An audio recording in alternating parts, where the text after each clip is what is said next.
Dick Powell as Richard Diamond, private detective.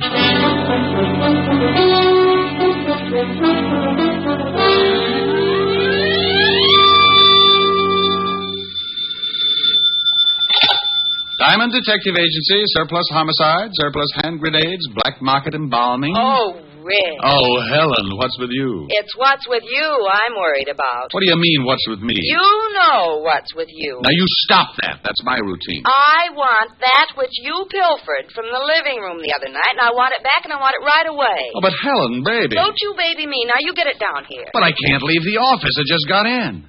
I haven't even washed out one sock. Rick, it wasn't fair when you stole that picture, and I've been embarrassed about it ever since. Now, I want it back. Oh, but, honey, don't be that way. It looks lovely. Can you see it? Well, sure. Got it right on my desk. Now, Rick, I won't have it. Now, look. If anybody asks about it, I'll say it's me. You never were a baby.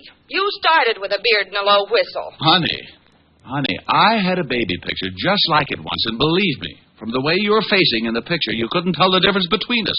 I'm lying on a rug.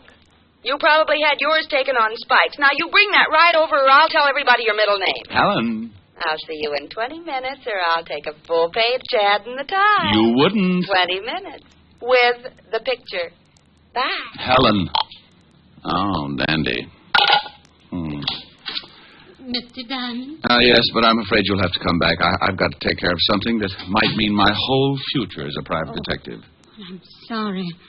I won't keep you, but... Well, could you tell me the name of another good detective? There aren't any. Goodbye. Oh, please. I don't know where to go. Oh, now, well, wait a minute. I'm sorry. Something's really wrong, isn't it? Oh, well, that's all right, Mr. Diamond.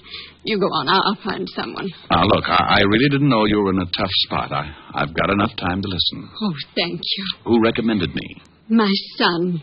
Oh, I've heard about you for several years. My name's Kirby. Mrs. Lenore Kirby. How do you do, Mrs. Kirby? Just how did your son know me?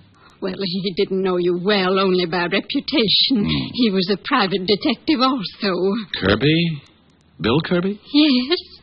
Wow. Now, tell me what's worrying you, Mrs. Kirby. Well, I don't know quite where to start. Bill, he's been acting strangely for the last month or so. What exactly do you mean by strangely? He's changed. He's begun to act nervous and irritable. When his sister or I would try to find out what was wrong, he'd get angry. He got steadily worse. And then one morning, Gloria? My daughter, Bill's sister. Oh, go ahead. Well, she went into his room. He was asleep, so she started to hang up his trousers. When she turned them upside down, a lot of money dropped on the floor. Oh? Well, what do you mean, a lot of money? Gloria said there must have been several $1,000s. Mostly $100 bills. Did he have another source of income? I mean, besides the private detective business? Oh, no. There's nothing I know of. Mm-hmm. We're not wealthy, Mr. Diamond. Bill supports us with what he makes, and Gloria works as a secretary in a law firm, and I try to keep my house in order. Of course, I haven't been terribly well since the children's father died 10 years ago. I see. Then what happened? Well, Gloria started to put the money back in Bill's trousers, and he woke up. They had a terrible argument. Bill accused her of snooping, and she accused him of doing something illegal. The next day, Bill packed his clothes and left the house. He took a small apartment on 110th Street. Uh-huh. Now, what is it you want me to do? Oh, well, there's more to the story. Bill continued to send me money to keep the house going, much more than he'd ever contributed before. I went over to his apartment several times and asked him about the money, and every time there'd be an argument. Did he give you any kind of an excuse? No, he just said he'd run into a good thing, and that as long as it was helping out with the house, I shouldn't ask any questions. Mm-hmm. All right. Then what happened? Well, 3 days ago, Bill came over to the house. I could tell he was terribly worried about something. He gave me a package, told me to hide it until he came for it and not to open it. Then he disappeared. He didn't go to his office or his apartment, and I haven't heard from him since. Did you call the police? Well, I didn't want to. He's mixed up in something. Oh, Mr. Dart, I'm sure something's happened to my boy. I didn't know it had. Look, Mrs. Kirby, I admit it sounds a little fishy, but you never can tell. Maybe it's a girl. Could be a lot of things. Where do you live? 984 Amsterdam Avenue.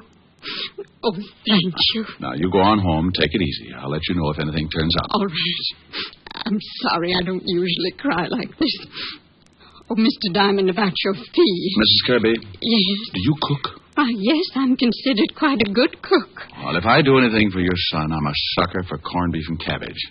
Now, go on home, and I'll keep in touch with you. Goodbye, Mr. Diamond. And God bless you. I'm afraid he knows me too well. Goodbye, Mrs. Kirby.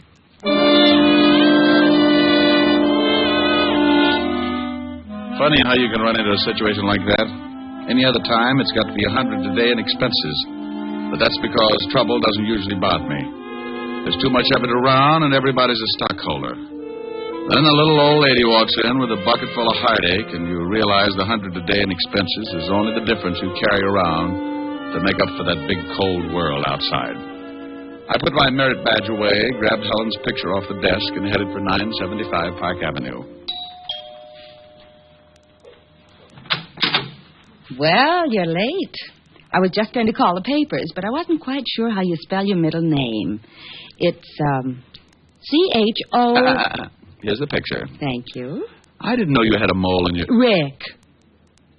Aren't you coming in? No, I'm not. I'm mad. Won't even let me keep your little baby picture. Now, about that mole... Now, you stop that. Why can't you come in? Well, I got a client right after I talk to you. I got to go down to the 5th precinct and do some checking. Will I see you tonight? If you'll tell me about the mole. Now, Rick. See you at 8. Bye, mole. Sam, a baby.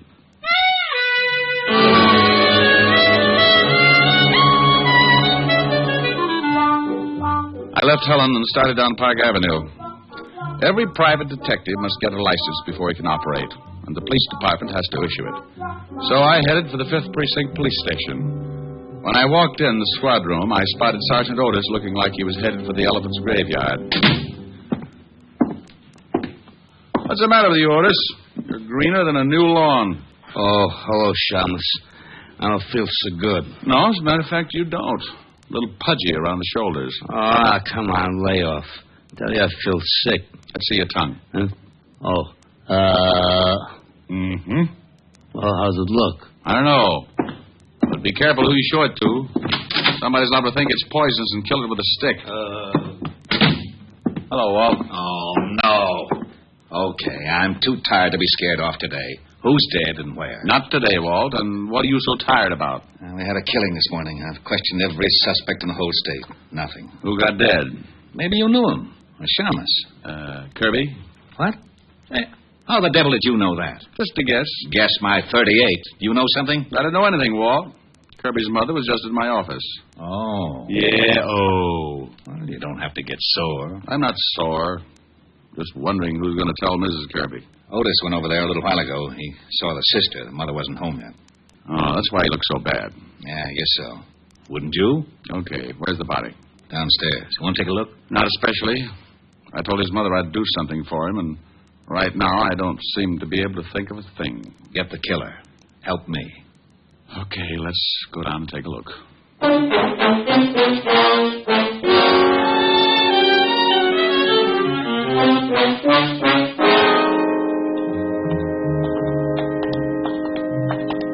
Right over here.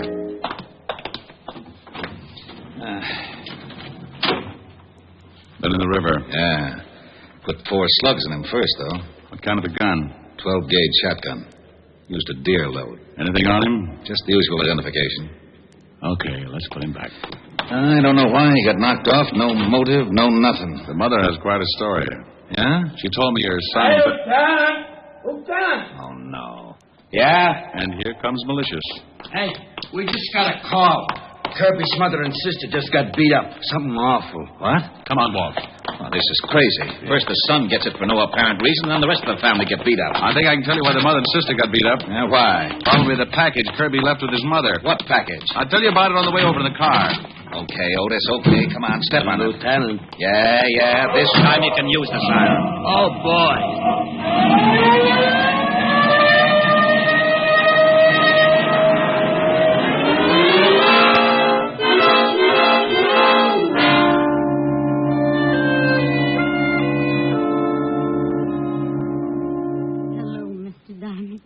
Come in. Hello, Mrs. Kirby.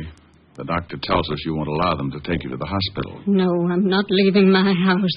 It'll take more than 2 cheap hoodlums to drive me out of my house. Well, the doctor says you'll be all right, but I think the hospital might be safer for a few days. This is Lieutenant Levinson, Mrs. Kirby. How do you do, How do you Lieutenant? do? I know you don't feel much like talking. Oh, no, that's quite all right.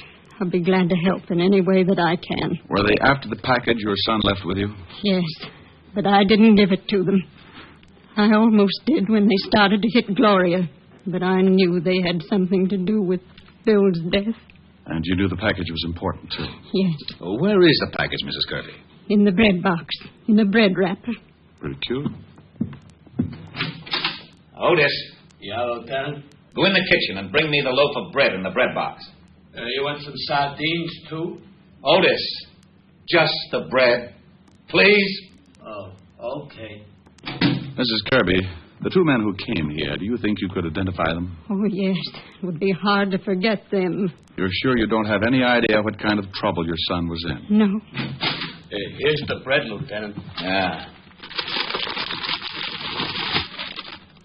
Well, I'll be... Hey, it's a shoe. Is this one of your son's shoes, Mrs. Kirby? No, he wears a much smaller size. No, that isn't his shoe. I don't get this. Nothing in it, just a shoe. A big one. What size is it? Hey, What's the matter? well, the shoe size on the inside, it says 6B and then 5 numbers after it. Well, if that's a 6B, Otis wears matchboxes. Oh, yeah? Otis. Oh, okay. I don't understand. Why would Bill leave a shoe and act like it was so important? Because it probably was very important. You think these numbers? Could be. Let's see. Well, if these numbers do mean anything, it sure isn't going to be easy finding out. Here's something, Walt. Yeah? Mm-hmm. Shoe's got new heels on it. It's been half soled. Otis. Yeah, Lieutenant. Take the shoe down at the station. Give it to the lab. See what they can find out. And then get the boys out and check every shoe repair shop in the city. I want to know where the shoe was half sold. Okay. Mrs. Kirby, you're sure you can't think of a thing that might give us a tip about your son? No, nothing, Mr. Diamond. Rick, I'm going down to the station. Find out about that shoe. And then I'll send our rogues gallery over so Mrs. Kirby can try and pick out the 2 guys who worked her over. Check with me if you find out anything, will you? Right, Walt? Mr. Diamond, there's no reason for you to go on with this case. My son's dead. You can't help him now. I'm sure your business is very important. Mrs. Kirby, I said I'd do something for your son. Well, I was a little late. Now I'm going to do something for me. There's a killer loose, and 2 slobs who beat up women. I'm a little unhappy, Mrs. Kirby, so I've got to square this beef the only way I know how. First, I'd like to talk to your daughter.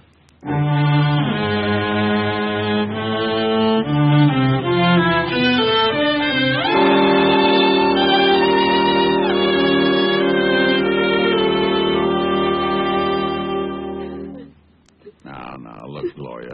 It's tough, and I don't like to stick my big nose in when it is. But you want something done about it, don't you? Yes. Then think real hard. Can you tell me anything about your brother that might be connected with his death? No, Mr. Diamond. I've thought. I just can't understand it. Well, you may have been looking for the wrong thing, a reason or a motive. That's not what I want. What do you want? Something you might not even realize, something that might not seem important, but is very important. Now, try to think. When you first began to suspect that your brother was in trouble, did he mention any names, talk about any places? No. Not that I can remember. What did he do when he wasn't at his office? Oh, please. Please, I don't know. I just don't know. Okay, I'm sorry. Oh, I'm sorry. Mom and I appreciate what you're doing, Mr. Diamond. Right now it's hard for me, but I'll try. Okay. No places? No names? Did he have a girl? No, he didn't have a girl. He led a fairly simple life. Had a regular routine. Routine? Mm-hmm. Mom used to worry about it sometimes. Said he didn't have enough fun. Didn't know anybody. What kind of a routine was this? Well, the usual thing around the house in the morning. He'd go to work. On his way home, he always stopped at a bar on Columbus Avenue for a beer. Then home. Dinner. Read until 10:30 or 11. Go to bed. Nothing else? No, he did that every day. At least up until the time when he started acting funny and I found all that money. I see. Well, thanks. I'll let you know if anything turns up, Gloria. Thank you, Mr. Diamond. I hope you... Yeah.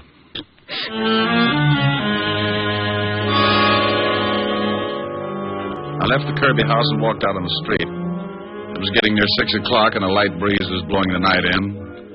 It was turning cold, so I flipped my collar up and started for Columbus Avenue and the bar that Bill Kirby used to stop in for a beer. I turned on 88th Street, picked up speed to shake the chill out of my ankles.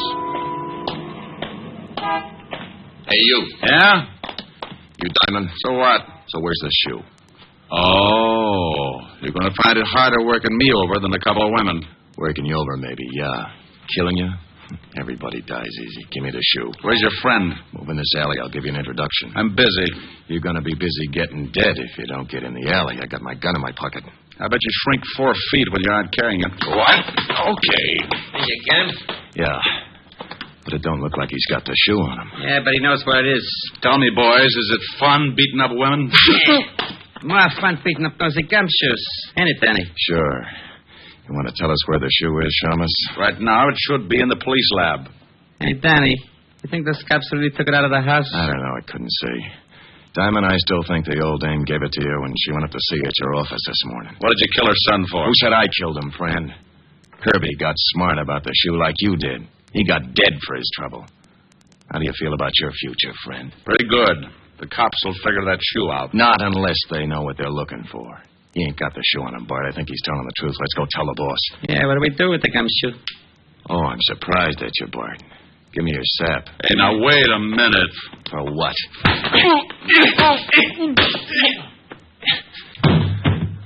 Okay. You gonna knock him off? I get a salary for killing. The boss ain't paying me to knock this guy off. I want to save him in case he thinks I should later on. Let's go.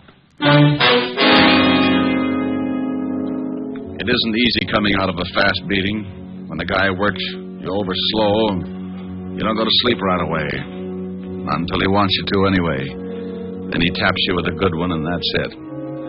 When he does it in a hurry, the first one's enough to stun a dragon, but for some reason he decides you need a few more. And, friend, that's when coma sets in. When I finally pulled myself out of it, my watch said 7 o'clock, and my head felt like a balloon with rice in it. I finally came around to a reasonable way of thinking and headed for the bar on Columbus Avenue. Yes, sir? Holy Ike. Give me anything with nerves in it and tell me where your phone is. Sure. You're a mess. Yeah, I know. Been advertising a popular cigarette. Been stepping out of thousands of store windows all over the country. Now, where's your phone? Right over there, the end of the bar. Hey, you want I should put some plasma in this drink? Oh, that was a Jim dandy.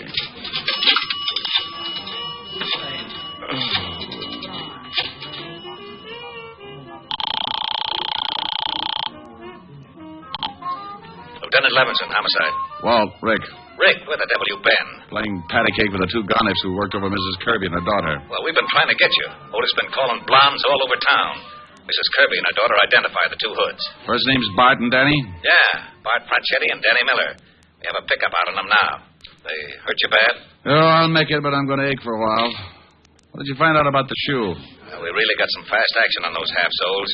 Figured if Kirby picked him up at a shoe repair shop, it must have been somewhere in his neighborhood. We were lucky. We were right. Little shoe shop on Columbus Avenue. Columbus Avenue? What address? 695. Why? Because I'm in a bar right across the way. Huh? Can't see the shoe store now because it's too dark, but Kirby's sister told me you used to come in here for dinner. He could have watched it then. Oh, stay there. I'll be right over. Here you are, mister. Thanks. Say, did you know Bill Kirby? The Shamus? Oh, sure. What do you mean, did I know him? He's pretty dead. Oh, no. He came in here every day, didn't he? Yeah, for a beer. But come to think of it, I ain't seen him since he left it. Left you what? Nothing at all. Now, wait a minute. If Kirby left you anything, let's have it. If Kirby's dead, I'll turn it over to the cops. You want the badge? Oh, well, okay. Why didn't you say so? I got it in the cash register. He told me if anything happened to him to turn it over to the law. Okay. Here. Just an envelope. Thanks. What is it? The name and address. Look. Lieutenant Levis will be here in a few minutes. Tell him I've gone to this address, 18 North River. That's down near the docks. Yeah. And tell him I've gone to find a guy named James Willis.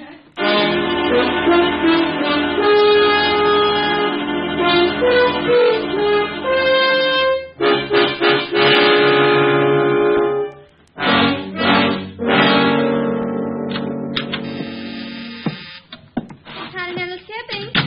Mr. Lund, one moment, please. Continental Shipping. Mr. Willis, who's calling? One moment, please. Honey, is Mr. Willis in? Yes. The emergency hospital's on the second floor. I always go around this way. It makes people notice me. Which is Mr. Willis's office, dear? Right over there, but I'm afraid you can't... Here's the badge, baby. Oh. And don't ring him. Yes, sir.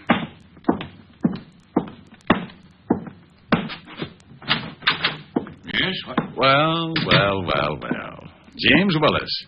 When did you change your name from Kozlik? Now, look, Diamond. I've got a good job here. I never could have gotten it if the company had known I was James Kozlik and I'd done time. In the shipping business, huh? What's an old-time safecracker like you doing in the shipping business? You're not a cop anymore, Diamond. You helped put me away once, but I've quit the rackets, and I'm doing fine in a legit way. Now you can leave. What does your company ship? We're in export and import firm. We ship and receive everything. Now get out. What does your company import that might interest two professional thugs like Bart and Danny? What? I don't know what you mean. Where do you have your shoes fixed? Little place on Columbus Avenue, maybe? I don't know what you're talking about, and I don't intend to sit here and listen to you and your riddles. Miss Williams, will you please have one of the watchmen sent in to show Mr. Diamond out? Yes, sir. But two gentlemen wish to see you. They say it's very important. Well, I can't see anyone. Well, I think maybe you better. They seem very definite. Miss Williams, I don't... What's the matter, Mr. Willis? Diamond, let go of my hair. Tell her to show the gentleman in, or I'll make Sitting Bull look like a piker. Go on. Send the two gentlemen in, Miss Williams. Okay. I'm going over here behind the door. You be a good boy. You nearly pulled all my hair out. Well, what's the difference? The way things look, the state might have to shave your head anyway. Hey, Willis, we want to talk to you. Well, what's the matter? You sore because we came up here? Yeah, what's with the guy? He just sits there holding his head. Good evening, boys. Hey, look who's here. Yeah, it's the shamus. And he looked pretty. You fools. You two blundering fools. Now, wait a minute. If you're worried about Diamond, we'll take care of him. I told you I could never be seen with you. You know how we're all watched when the gold shipments come in? Oh, that's it. That's what the shoe was all about. Yeah, you're a smart one. Shut up. I've got to think. You got the confidential shipping report and put it in that shoe in some kind of code so it could be picked up. Then your dear little boys were going to try to hijack the gold. Well. Want me to shut him up? No, you crazy. That secretary saw him come in. Take him out the same way. I'm going to be stubborn. Yeah? Oh, okay. Isn't it silly what a little 38 can do? Let's go. All right, but look, as long as I'm probably going to end up in the river, would you mind telling me one thing? Yes, I do. No, that's swell. That's really swell. Kirby recognized you going into that shoe store. He remembered you had a record, so he probably tailed you. Found out where you worked and went back to take a look at that shoe. He found the same thing wrong that I did. The numbers weren't his shoe size, and he probably thought it was crazy when you left only one shoe. So he took the shoe. You always were a pretty smart cop, Diamond. Danny. Yeah, boss. Before you kill the smart cop, pull his hair out. Pull his hair out? By the roots. Now take him out of here. Was Kirby blackmailing you, Willis? Yes. Being stupid, he didn't know what the shoe was for, but he knew it was worth something. Now, please, Danny, get Mr. IQ through that door. Move. Okay. I'm looking for Mr. Willis. Yeah, what's funny, shamus? You boys are in for a big surprise. Oh, Mr. Willis must be free. Here they come now. Just keep walking, Shamus. Nothing's wrong. Oh, are you gentlemen through with Mr. Willis? Yeah, Fatso, go on in. He'll see you. Thank you. Let's go, Shamus. Oh, one more thing. Yeah, now what? Duck, Rick! Thanks, Walt. And you take it easy, Bart. I ain't going from the gun. I ain't doing nothing. Please, don't shoot. Walt, James Willis is really James Kozlik. I'm going in after him. Well, here, Cat, you'll need a gun. Is he in there? Out the window. I went over to the window fast and spotted my man just dropping down off the fire escape. The building fronted on a long dock, and Willis had 50 yards to go before he could find cover. Then I said that stupid thing. Willis! In the name of the law, stop! Well, he didn't stop in the name of the law, so I rested my arm on the windowsill and led him about 2 feet. At 50 yards, a running man can be hard to hit with a .38. Sometimes. You get him, Rick? Yeah. See you down at the station.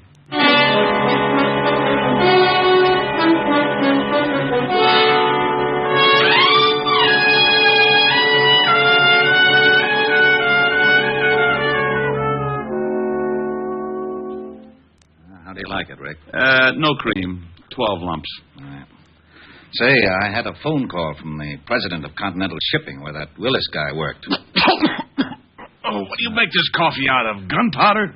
He says there's always been a standing reward of $1,000 for the apprehension of any person attempting to rob their shipment. Hey, Diamond, Miss Asher phoned. She wants you should call. Thanks, Otis. Thanks. What's wrong with you? You heard him, Otis. He said thanks. Okay. He must be sick. More coffee, Rick? Yeah, I'll have another cup. Hello? Hi, honey. Rick, where are you? I thought you were coming over. Well, baby, I've got to stop by and see a nice old lady named Kirby.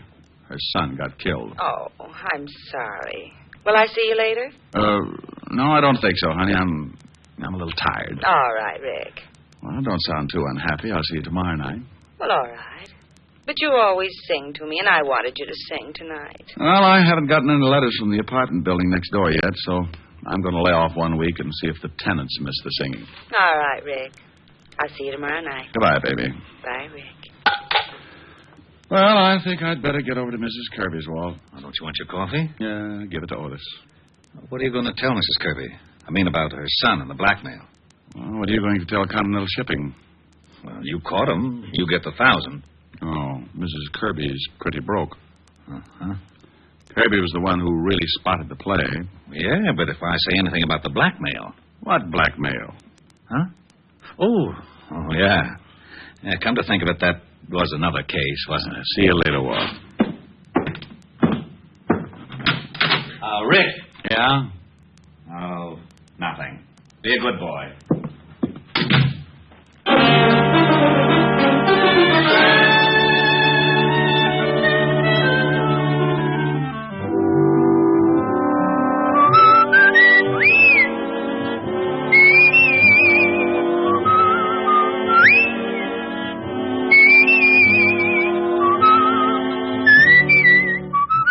You have just heard Richard Diamond, Private Detective, starring Dick Powell.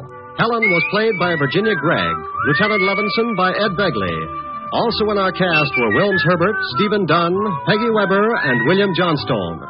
Music was under the direction of Frank Worth. Richard Diamond is written by Blake Edwards and directed by Richard Sandell. Dick Powell soon will be seen in the screen version of the best-selling novel, Mrs. Mike. Now, this is Eddie King inviting you to be with us again at the same time next week when we will again bring you Dick Powell as Richard Diamond, Private Detective.